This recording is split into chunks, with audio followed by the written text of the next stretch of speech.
용언 두 번째 강의 시작하도록 하겠습니다. 오늘은 용언의 활용에 대해서 살펴볼 거예요. 용언의 활용이라는 건 문법에서 가장 중요한 부분 중에 한 단원입니다. 그렇기 때문에 용언 단원을 3개로 나눈 거고요. 오늘 수업은 과감하게 중학생들은 앞부분만 듣고요. 나가시는 걸 추천드립니다. 어간, 어미, 활용의 기본적인 개념만 익히시고요. 그 뒤에 나오는 어미 체계는 고등학생들을 위한 것, 혹은 그 고등학생 중에서도 나는 언어와 매체 1등급 받고 싶다, 국어에 대해서, 문법에 대해서 굉장히 넓은 지식을 갖고 싶다 하는 친구들만 들으시기 바랍니다. 괜히 이거 들었다가요, 약간 문법에 대한 겁만 먹을 수 있어요. 그렇지 않기 위해서 그냥 중학생들은 중학생들이 알아야 되는 것만 아시고요. 고등학생들은 다 아는 게 중요할 것 같습니다. 그러면 오늘 수업 시작하도록 하겠습니다. 용언의 활용에 대해서 살펴보도록 하겠습니다. 친구들은 이제 유튜브 더보기에 있는 학습지 같이 공부하면 좋을 것 같습니다. 활용이라는 건 문법 현상에서 가장 중요한 요소 중에 하나입니다. 그 개념부터, 활용이 무엇인지부터 살펴보면요. 가변어의 어간에 다양한 어미가 결합하는 현상이다. 어간이라는 건 변하지 않는 부분, 어미는 뒤쪽에서 변하는 부분입니다. 개념을 좀 더 꼼꼼하게 보면요. 어간은 활용할 때 변하지 않는 것, 그 다음 어미는 어간 뒤에서 변하는 부분. 그래서 이 뒤에서 우리말의 다양한 문법적인 현상들을 이 어미가 담당하고 있습니다. 뭐 예를 보면 뭐 시간 표현이라든지 뭐 문장 종결법이라든지 높임법 같은 경우에도 이러한 어미에 따라서 달라지게 되는 거죠. 그리고 여러분들이 어려워하는 아는 문장, 뭐 전성어미 같은 경우도 이 친구에 해당하는 겁니다. 어미라는 명칭 자체가 말의 꼬리라는 뜻이에요. 어간 뒤에 붙어 있으니까 꼬리겠죠. 이렇게 이름이 정해진 거다. 어간 앞쪽에서 변하지 않는다. 어미 뒤쪽에서 변한다. 이렇게 생각하시면 될 것 같아요. 자, 그러면 가변어가 뭔지 다시 한번 곰곰하게 살펴보면요. 가변어 잊지 않았죠? 동사, 그리고 형용사, 그리고 서술격 조사가 가변어에 해당합니다. 서술격 조사 이다죠. 모든 조사는 불변하지만, 대부분의 조사는 불변하지만 이 중에서 이다만 가변어다, 이렇게 생각을 하면 될 것 같습니다. 이러한 친구들은 기본형이라는 걸 갖고 있는데요. 어간 변하지 않는 부분에 가장 중립적인 어미, 이렇게 이야기하는 다가 붙은 형태가 기본형이라고 이야기하는 겁니다. 사전에서도 먹는다라는 단어가 궁금하면요, 어간 먹에 다만 붙인 형태, 즉 먹다를 검색해야 사전에서 먹다라는 단어를 찾아낼 수가 있는 거거든요. 따라서 어간은 다만 뺀 형태가 다 어간이 되는 겁니다. 나중에 어간 어미 구별하는 거 한번 해보도록 하겠습니다. 아래 있는 예들을 살펴보시고요. 서술격 조사 역시 당연히 가변어기 때문에 어간이 있고 어미가 있겠죠. 자, 이다를 살펴보면요. 일부러 좀 띄어쓸게요. 학생, 원래는 붙였어야 되지만 학생이다, 학생이고 등등등등 활용을 하는 거죠. 이때 변하지 않는 이까지가 어간이다. 뒤에 붙는 어미 뭐 다고 면 뭐 이런 것들이 막 뒤에 붙을 수가 있는 거겠죠. 그러면 용례 예를 살펴보고요. 실제로 어간과 어미를 구별해 봅시다. 잡는다, 활용을 해보는 거예요. 뒤에 있는 어미를 바꿔봐라, 이런 말과 똑같은 겁니다. 잡는다, 잡고, 잡으면, 잡아서. 안 변하는 부분이 어디죠? 잡까지가 변하지 않죠. 이때 잡을 우리는 어간이라고 하는 거고요. 뒤쪽에 붙어 있는 뭐 는이라든지 혹은 다라든지 이런 친구들을 뭐라고 한다? 어미라고 이야기를 하는 겁니다. 많이 해보는 게 가장 중요합니다. 그러면 아래에 있는 어간, 어미 구분하기 요걸로 한번 지금부터 살펴보도록 할게요. 확대를 조금 해서 가도록 하겠습니다. 먹다라는 단어를 한번 생각을 해보면요. 활용을 해보는 거죠. 먹다, 먹고, 먹으면 등등등등 활용을 할 수 있죠. 이때 안 변하는 부분이 어디입니까? 네, 이 먹이 어간이 되는 거죠. 이에 비해 뒤쪽에서 변하는 다 같은 친구가 지금 뭐가 되는 거죠? 어미가 되는 겁니다. 이런 식으로 어간만 일단 한번 다 찾아볼까요? 잡았다, 잡고, 잡으면 잡까지가 변하지 않죠. 얘가 어간. 갔습니다. 고, 가다의 의미죠. 자, 기본형이 가다라고 했을 때 가고, 가면 이런 식으로 바뀐다라고 했을 때 선생님, 하나의 음절임에도 불구하고 여기 있는 가가 어간에 해당하는 겁니다. 그러면 이 어간 뒤에 붙어있는 친구들은 다 뭐다? 어미라고 생각하면 될 것 같아요. 뛰시겠니? 런. 뛰고 뛰면 얘가 어간이 되는 거고요. 참석하자. 이게 약간 좀 복잡할 수도 있겠는데요. 활용을 해봅시다. 뭐 회의에 참석하자. 회의에 참석하고 회의에 참석하면 어디까지가 안 변합니까? 세 글자 참석하까지가 안 변하는 거죠.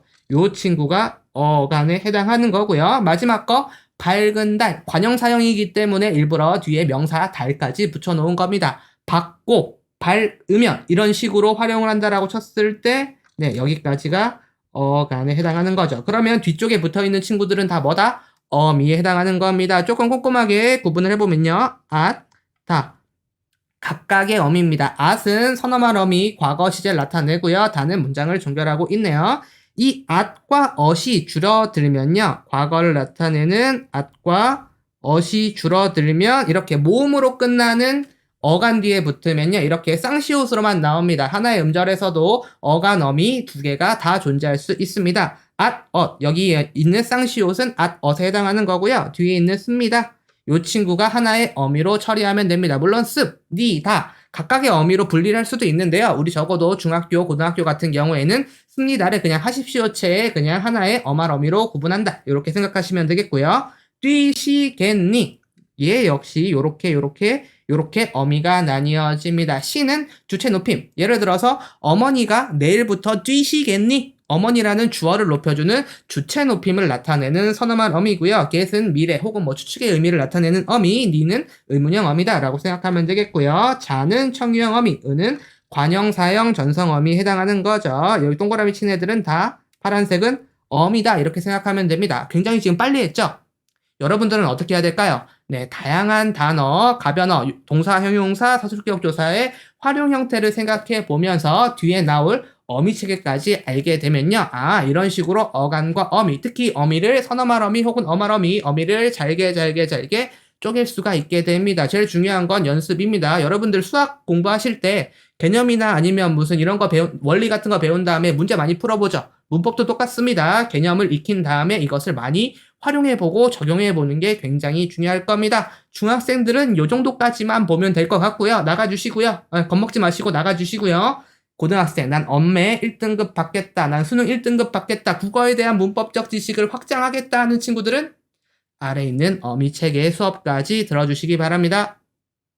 그러면 어미체계에 대해서 살펴보겠습니다. 여러분들이 이거를 100% 이해할 거다라는 생각은 하진 않아요. 하지만 이것에 어느 정도라도 파악하고 전체적인 틀을 이해할 수 있으면 정말로 국어 문법에 대한 이런 지식이 높아지는 걸 느낄 수 있을 겁니다. 어미체계 보도록 할게요. 일단은 굉장히 지금 복잡한 체계가 이런 식으로 랄랄랄라 나와 있습니다. 진짜 굉장히 지금 복잡해 보이죠? 딱 봐도 굉장히 복잡해 보이는 게 나와 있는데요. 이것들을 각각의 기준에 따라서 한번 나눠보도록 할게요. 일단 어미체계는 크게 일단 두 가지로 나눠지는 겁니다. 기준이 위에 있죠. 파란색 글씨로 단어를 종결할 수 있느냐 그렇지 않느냐라는 기준에 따라서 일단은 선어말 어미와 어말 어미로 분리가 됩니다. 선어말 어미는요. 단어를 끝맺지 못해요.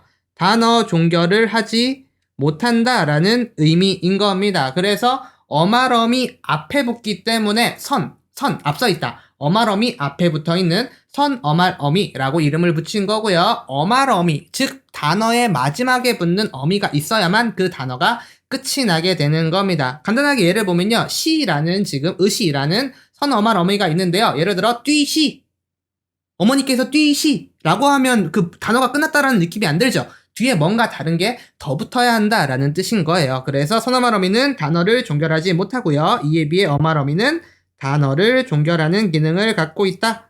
이렇게 생각하시면 될 것 같습니다. 그러면 선어말 어미에 어떤 것들이 있느냐? 뭐 전체라고 할 수는 없겠지만 대표적인 것들을 이렇게 얘들로 갖고 온 겁니다. 일단 의식. 어머니가 뛰신다 할 때 붙어 있는 시입니다. 의에 가로가 붙어 있는 거는 얘는 붙을 수도 있고 안 붙을 수도 있다 이런 의미로 이해하시면 될 것 같아요. 우리는 흔히 그냥 선어말 어미 시라고 이야기를 하는데요. 예를 들어 어머니가 뛰신다 할 땐 시가 붙어야죠. 그런데 친구가 뛰신다 라는 말은 좀 이상하죠.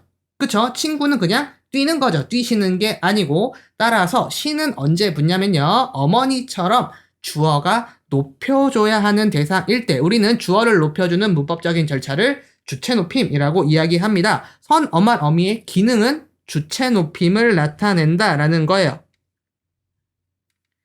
그럼 선생님 아래에 있는 앗, 엇, 는, 겟, 떠 얘네들도 주체 높임을 나타내나요? 그렇지 않습니다. 철수가 어제 밥을 얻다 할 때 어시 붙죠. 철수가 지금 오늘 밥을 먹는다. 철수가 내일 밥을 먹겠다 할 때 get이 붙는 것처럼 선어말 어미는 우리말에 지금 뭘 나타내고 있죠? 어제, 오늘, 내일과 같은 시간 표현, 즉 시제를 나타내게 됩니다. 선어말 어미는 우리말에서 두 가지 기능을 해요. 주체 높임, 주어를 높이는 기능 혹은 시제를 나타내는 기능을 한다. 이렇게 어미가 문법적인 기능들을 하고 있는 겁니다. 이해했습니까? 이런 식으로 각각의 기능들을 간단하게 살펴볼 거예요. 얘네들은 나중에 문장에 대해서 배울 때 우리는 지금 품사에 대해서 배우고 있지만 문장, 뭐 성분이라든지 아는 문장이라든지 시제 뭐 이런 것들 높임법 이런 걸 나타낼 때 보다 중요하게 작용을 하는 겁니다. 어말어미는 다시 자세하게 앞으로 나오는 것들을 살펴볼 겁니다. 문장을 종결할 수 있느냐 없느냐의 기준으로 따라서 종결어미 얘는 문장을 종결할 수 있어요. 즉 종결어미가 붙었다라는 것은 그 문장이 끝이 났다라는 거고요. 비종결어미는 문장을 종결하지 못합니다. 뒤에 다른 말들이 더 나와야 한다. 그래야 문장이 끝난다 라는 뜻으로 생각하시면 되겠습니다. 우리말의 종결어미는 어떤 기능을 하고 있는지 아래에 있는 내용들을 살펴보도록 할게요. 다, 습니다, 니, 습니까 라는 4개의 종결어미를 지금 써놨는데요. 얘네 각각의 기능을 가로축으로, 세로축으로 한번 살펴볼게요. 그 말은 다 라는 말과 습니다 라는 말의 차이를 한번 생각해 볼게요.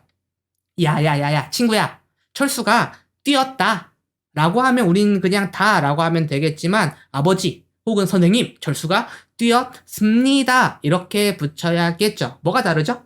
내가 지금 대화를 하고 있는 상대가 다르죠. 친구야 철수가 뛰었다 이것과 아버지 친구 아버지라는 이게 다르다라는 겁니다. 즉 아버지는 내 대화 상대지만 높여줘야 되는 사람이고요. 친구는 높여줄 필요가 없죠. 종결어미는 어떤 기능을 한다? 대화하는 상대를 높여줄 건지 그렇지 않을 건지를 결정하는 이것을 뭐라고 하죠? 상대 높임법을 결정합니다. 가로축으로 보면요. 우리말에 이러한 종결어미가 상대 높임을 결정하게 되는구나 라는 걸 파악하시면 되겠고요. 그러면 이제 세로축을 한번 살펴볼게요. 다와 니의 차이. 야 철수가 뛴다. 야 철수가 뛰니? 뭐가 다르죠? 네, 단순하게 어떤 문장을 서술한 건지 아니면 질문을 한 건지 의문문으로 만들 건지가 차이가 나게 되는 거죠. 즉 우리말의 평서문, 의문문, 명령문, 청유문, 감탄문은 뭐에 의해서 결정된다? 이 종결어미에 의해서 결정됩니다. 이러한 문법적 절차를 뭐라고 하죠? 네, 문장 종결법이라고 합니다. 문장 종결법. 그래서 우리말의 종결어미는 이런 식으로 상대 높임법과 문장 종결법을 둘 다 갖고 있습니다. 다라는 어미 같은 경우에는 기본적인 상대 높임법을 결정을 하고요. 그 다음 문장 종결법은 평소형으로 하겠다라는 게 정해지는 거죠. 됐습니까? 이런 식으로 두 개의 기능을 종결어미가 담당하고 있다라고 생각하시면 될 것 같아요. 그러면 이제 비종결어미를 꼼꼼하게 살펴봐야 될 것 같습니다. 비종결어미는 기준에 따라 나눴다라기보다는 얘네들이 어떤 기능을 하고 있느냐, 문장 속에서 어떤 역할을 담당하고 있느냐 이것에 대해서 나눠보았습니다. 그래서 크게 일단 두 개로 나눠지네요. 연결어미와 전성어미. 연결어미부터 먼저 한번 살펴보도록 할게요. 연결어미 같은 경우에는요. 크게 두 가지 기능으로 사실은 나눠집니다. 그래서 선행절과 후행절. 우리는 이것을 뭐라고 배우냐면요. 이어진 문장이라고 하죠. 그리고 본용언과 보조용언은 이어진 문장이라고 표현하지 않고요. 그냥 이대로 본용언과 보조용언이라고 표현을 하게 됩니다. 중학교 3학년 친구들 주로 배우는 이어진 문장이 바로 이 연결어미에 따라서 결정이 되는 거고요. 특히 이 중에서도 대등적 연결어미와 종속적 연결어미는 이어진 문장을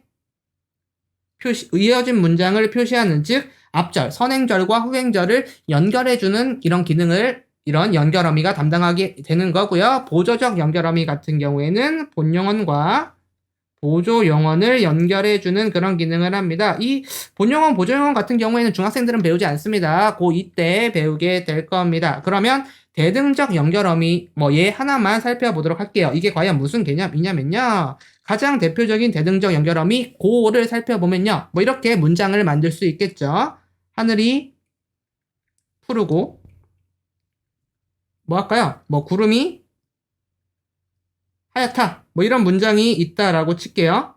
자, 그러면 사실 얘는 원래는 두 개의 문장이죠. 하늘이 푸르다. 그 다음 구름이 하얗다. 두 개의 문장을 지금 어떤 연결어미가 이어주고 있는 거죠. 고라는 대등적 연결어미가 이어주고 있습니다. 우리는 이러한 문장을 대등적으로 이어진 문장이라고 이야기하는 거고요. 앞절, 선행절과 후행절을 연결해주는 기능, 대등적으로 연결해주는 연결어미들이 있는 거고요. 종속적, 앞절을 뒷절에 노예로 만드는 종속적 연결어미가 있는 겁니다. 연결어미는 비록 3개가 있지만 앞에 있는 1번, 2번 대등과 종속은 앞절과 뒷절을 연결하는 기능을 하고요. 이에 비해 보조적 연결어미 같은 경우에는 약간 기능이 다르다라는 겁니다. 예를 들어 밥을 먹어버렸다. 이런 문장이 있다라고 했을 때 먹어서 버린 게 아니죠. 버렸다라는 말은 앞에 있는 본영어의 의미를 보충해주는 그 정도의 보조 영어이라고 보면 될 것 같습니다. 이때 어와 같은 어미들, 이런 어미들이 보조적 연결어미다. 약간 구분해서 알아주셔야 될 것 같습니다. 이렇게 체계를 한 번 더 살펴보면요. 연결어미라는 건 뭔가를 이어주는 역할을 하는구나 라고 생각을 하시면 될 것 같아요. 그 다음 이제 전성어미에 대해서 살펴보도록 할게요. 전성어미 같은 경우에는요. 용언을 다른 품사처럼 바꿔준다라고 했어요. 이게 가장 많이 틀리는 부분 중에 하나인데요. 예문을 하나만 써볼게요. 맑은 물이 흐른다. 이런 문장이 있다라고 했을 때 여기에 전성어미 어디에 있냐면요. 여기 있는 은이 전성어미에 해당합니다. 자, 그러면 맑은이라는 단어가 이 문장에서 무슨 역할을 하고 있죠? 네, 물을 꾸며주고 있습니다. 수식해주죠. 체언, 물, 명사를 꾸며주고 있다라는 건, 명사를 꾸미는 건 원래는 관형사죠. 새, 옛, 헌 이런 애들이 명사를 보통 꾸며주는데요. 얘는 형용사임에도 불구하고 명사를 지금 꾸며주고 있는 거예요. 뭐에 도움을 받아서? 전성어미, 구체적으로는 관형사형 전성어미의 도움을 받아서, 따라서 얘의 문장 성분은 관형어가 되지만 중요한 거, 항상 틀리는 거, 품사는 변하지 않는다. 어미가 결합한다고 해서 품사가 바뀌는 건 아니에요. 그렇기 때문에 얘의 품사는 그대로 원래의 품사인 형용사이다. 요 개념 내가 파악하고 있다 하는 친구들은 문법 공부 열심히 한 겁니다. 자, 이런 식으로 용언 혹은 서술격 조사를 잠시 이렇게 다른 품사처럼 바꿔주는 어미를 우리는 성격을 변화시킨다라는 의미의 전성어미라고 이름을 붙이는 겁니다. 명사처럼 바꿔주는 명사형 전성어미, 음기 대표적으로 있고요. 관형사처럼 바꿔주는 4개, 관형사형, 은는 을던 4개가 있죠. 명사형은 요거 2개밖에 없고요. 관형사형은 요거 4개밖에 없습니다. 이에 비해 부사형은 사실은 양이 굉장히 많아요. 하지만 2개 정도 대표적인 것만 볼 겁니다. 구체적으로 하나하나 예문을 들지 않는 이유는 우리는 오늘 지금 뭘 하고 있는 거다? 이 체계를 기억하는, 체계에 대해서 어느 정도 친숙해지는 그런 과정이기 때문에 구체적인 것들은 살펴보지 않고요. 나중에 품사가 다 끝나고 문장에 대해서 배울 때 이 친구들을 보다 자세하고 많은 예들을 살펴보도록 하겠습니다. 다시 한번 살펴보도록 할게요. 어미체계, 단어를 끝낼 수 있느냐 없느냐에 따라서 선어말어미, 선어말어미 뒤에는 반드시 어말어미가 붙어야 그 단어가 완성이 되는 거고요. 선어말어미는 우리말에서 주체 높임과 그리고 시제를 담당한다. 그 다음 어말어미는 문장을 종결할 수 있는 종결어미와 그렇지 않는 비종결어미로 나누어지고요. 종결어미 같은 경우에는 2가지 기능을 담당한다. 상대 높임법과 그리고 문장 종결법. 비종결어미는 무언가를 연결해주는 연결어미, 그리고 잠시 다른 품사처럼 바꿔주는 전성어미로 나뉘어집니다. 연결어미 같은 경우에는 대등, 종속적 연결어미 같은 경우에는 선행절과 후행절을 연결해주고요. 보조적 연결어미는 본용언과 보조어 용언을 연결해준다. 약간 기능이 다르다라고 이야기를 했고요. 전성어미 같은 경우에는 명사형, 관형사형, 부사형 3개가 있다. 문장 성분은 명사형 같은 경우에는 명사처럼 바꿔주기 때문에 문장 성분이라고 하긴 그렇지만 각각의 품사처럼, 즉 명사처럼, 관형사처럼, 부사처럼 바꿔주지만 품사 자체는 변하지 않고 원래 동사, 형용사, 서술격 조사 그대로 있다라고 이야기를 했습니다. 어렵죠? 복습하세요. 완벽하게 이해했습니까? 쉽지 않은 부분입니다. 이것은 100% 완벽하게 외우는 게 중요한 게 아니라요. 이런 체계가 있구나 정도를 머릿속으로 담아 두시고요. 그리고 나중에 개별적인 문장에 대해서 배울 때 이게 이거구나 정도 매칭시켜 볼 수 있을 정도면 될 것 같습니다. 오늘 수업은 지금 품사 강의 중에는 가장 어려운 파트였습니다. 참고 삼아서 열심히 공부해 주시면 될 것 같습니다. 고생했습니다. 안녕히 계세요.